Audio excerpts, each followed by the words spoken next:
علاقات. يعني ما كنتش حابب اكلم الناس في حاجه زي كده في الايام اللي زي دي، امتحانات الثانويه العامه. كلمه الكومنت ده جوه نفسية واحد صاحبي بيصور معانا اسمه احمد. حبيت نعمل حلقه عشان احمد. مثلا يعني العلاقات، هو بصوا في منها توكسيك وفي منها مش توكسيك. عامة يعني الاتنين في النار يا كفرة، لان دي اسمها علاقات محرمة. مش قلنا 100 مرة تقفلوا ينعل ابو تليفوناتكو دي كلها في يوم التصوير؟ تليفوني انا لسه معيش تليفون اصلا. طب ثواني اعمل كات للحته دي. ايه يا ساره عامله ايه؟ يا ساره طب ممكن تقفلي دلوقتي، اكلمك كمان 5 دقايق عشان والله ما زعقت. يا حبيبتي يا حبيبتي مش طب مال ماما دلوقتي؟ شمي ماما ليه ساره؟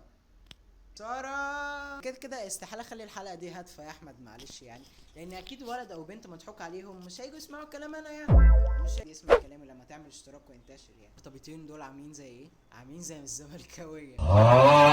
معلش انت عارف ان انت زملكاوي بس معلش، عارفين ان انتوا ليه يعني مش بتكسبوا الاهلي؟ ضعيف هنشجعه برضه، هنشجعه، عارفين ان هم هيروحوا النار بس برضه مكملين وهطلب منها نودز كمان، ما عنديش مانع يعني. وليه اصلا الواحد ممكن يمسك في علاقة حب او صداقة وهو عارف انها كده كده مش كويسة ومش هتكمل؟ مان I don't know. ممكن اقول لكم ليه. سبب ان هو دماغ الانسان دي فيها احة كده، الاحة دي كده في دماغه مبوظة.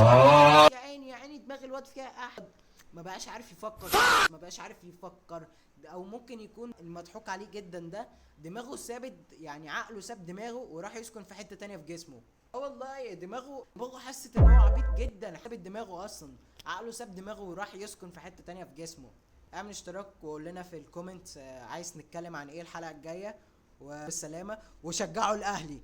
اهلي اهلي هو